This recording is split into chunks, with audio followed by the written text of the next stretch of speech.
Hey guys, Jordan with the Young Turks and TYT Politics. I hope you're having a very nice Friday. Sorry for my grizzly bear, nasty beard look. Not much time to shave and Standing Rock, but trying my best. It is currently -2 degrees, feels like -10, but there is good news all around on the Standing Rock front.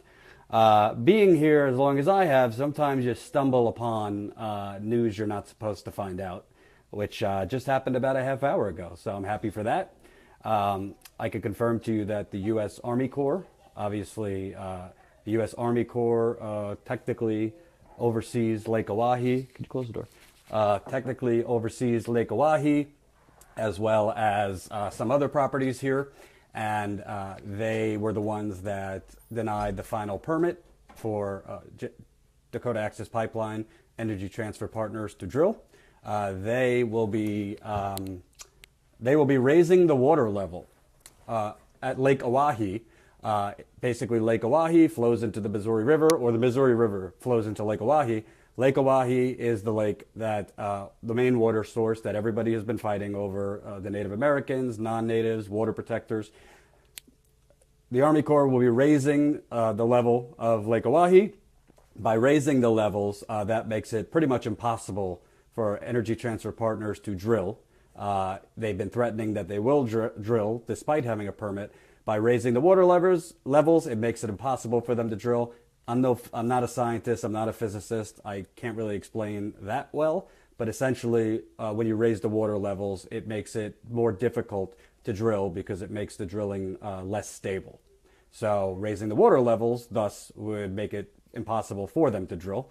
Obviously, this is a victory for Standing Rock Sioux Tribe. It's not complete victory, which I'll get to in a minute. But there's been a lot of misinformation going around. That's Jordan. They're drilling anyways. Nobody really trusting that the company was not currently drilling under Lake Oahe. Well, I could tell you they are not drilling under Lake Oahe, and the U.S. Army Corps is raising the water levels. I can't tell you when they're raising the water levels, but my understanding of it is it will be imminent that they're going to be raising the water levels. The water levels were lowered up till this point in the expectation that the company would be drilling. But now that the final permit was not granted to them, which obviously happened on Sunday, the Army Corps will be raising the water level. By raising the water level, my understanding is they'll have to release at least one of the dams. There's dams throughout the water here. By releasing one of the dams, there's the risk of flooding the whole entire camp, Osheti-Socoan Camp. Osheti-Socoan Camp is the main encampment here that's had thousands of water protectors, Native Americans, non-natives, environmentalists, here all the way back to, when were people first there? Like April. All the way back to April. So that is something I've just reached out to the Army Corps about to find out if they will be releasing a dam in order to raise the water levels. How will this camp be protected from flooding? If they can't guarantee that, my assumption would be they eventually will be evacuating the camp because you're not going to flood a camp with thousands of people there. I've done interviews at the camp today, even though it is very cold. There's still people at the camp. There's another snowstorm expected this weekend, but many people there plan on staying. They say they have winterized or heated tents and they are able to persevere through a blizzard. There's a lot of people who have left. If I'm being honest, it kind of looks like a ghost town, the camp, compared to when I'm normally there. During the week, it's fairly full, and of course on the weekends, a lot more people come in. They call them the weekend warriors. But yeah, 2 days ago and today, it looks kind of half full. There's not a lot of people walking around camp. You see less cars, less tents, and this is, because of, it feels like -10 degrees right now. And there was just a blizzard 2 days ago, and the forecast says there's supposed to be another severe snowstorm this weekend. So it's cold, and not everybody is equipped to handle the cold. And frankly, even if you have heated tents, it's still cold. Can you live through it? Can you sleep at night? Yes, but it's still very cold. But the bottom line, if you're just coming to this, the Army Corps will be raising the water level. By raising the water level on Lake Oahe, that makes it impossible for Dakota Access Pipeline to drill.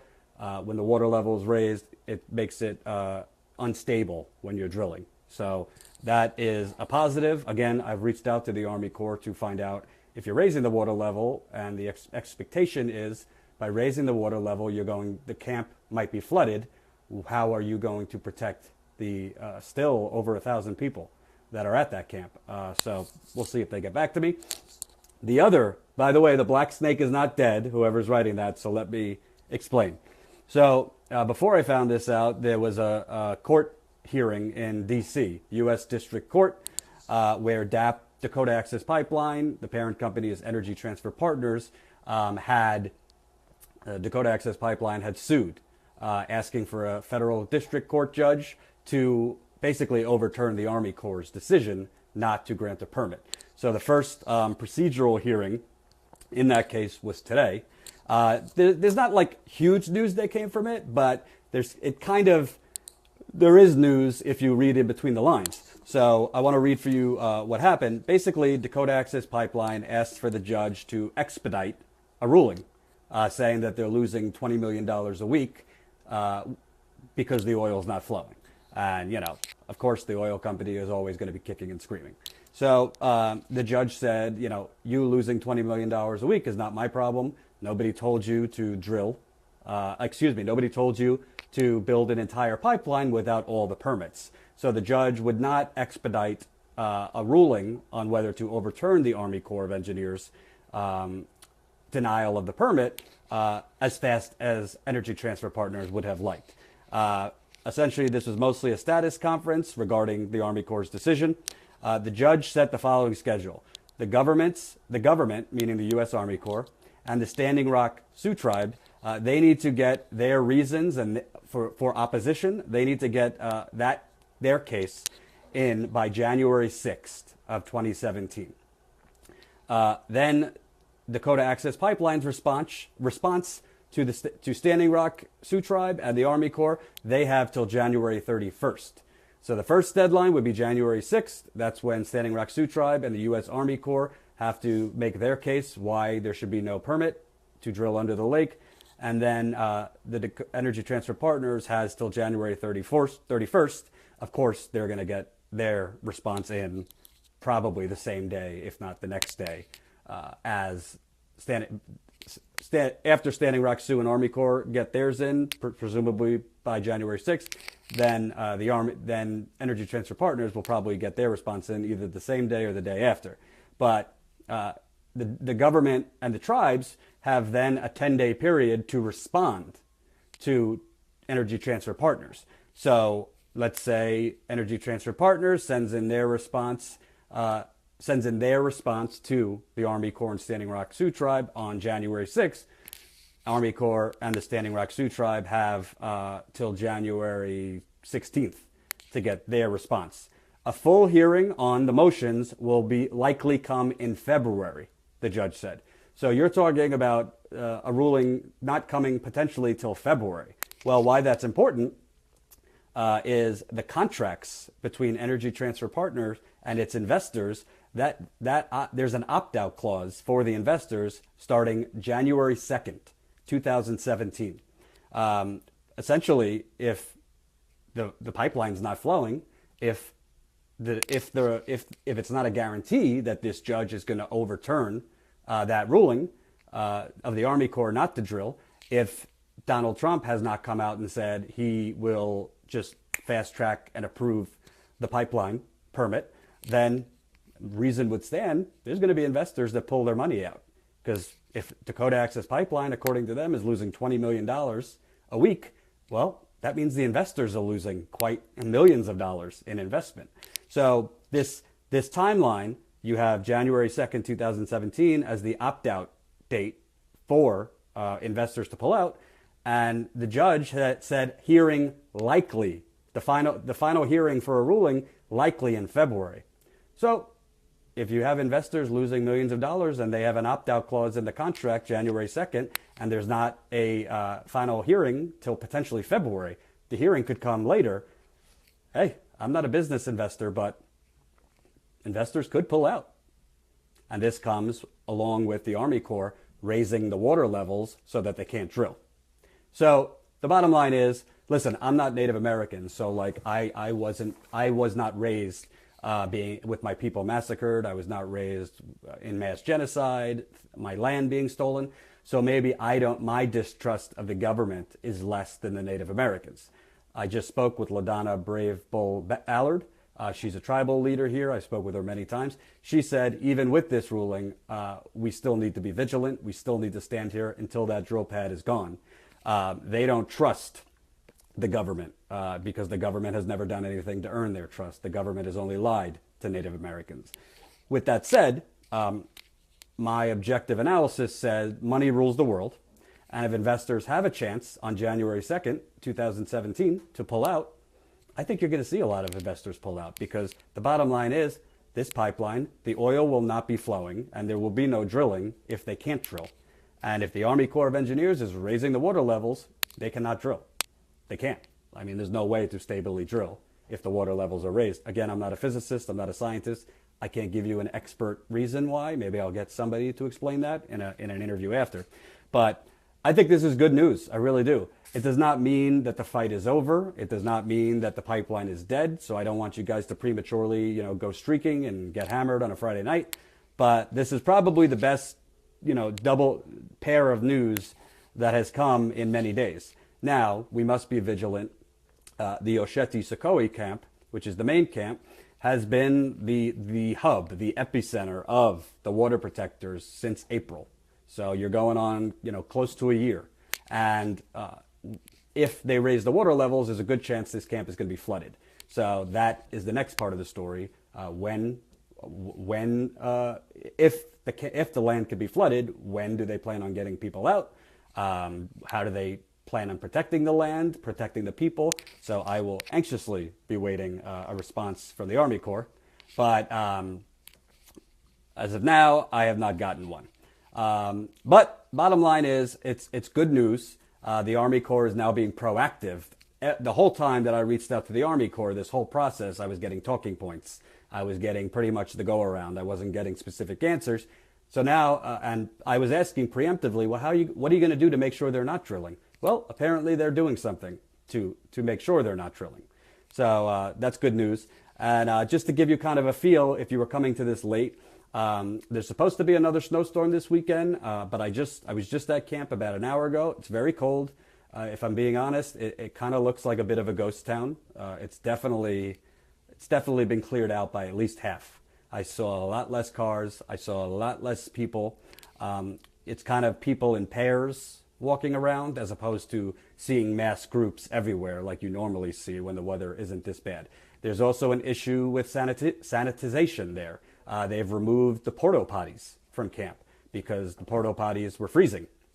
They were getting frozen.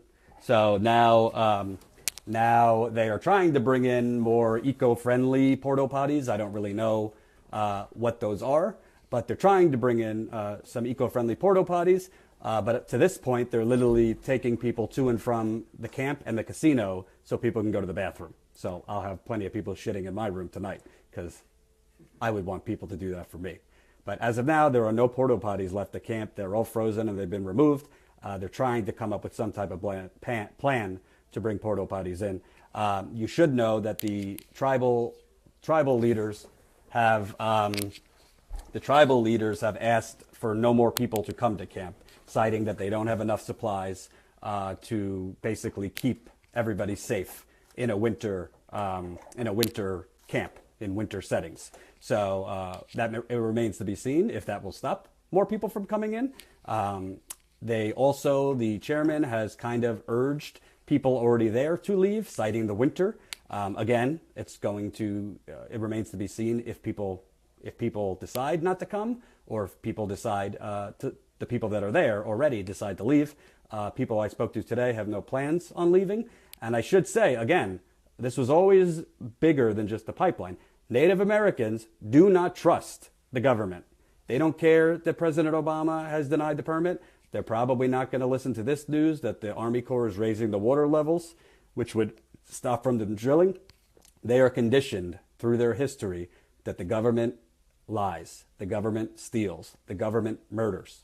So until they see that drill pad gone and those DAPL workers gone, the Native Americans will not be backing down. They don't plan on stopping fighting.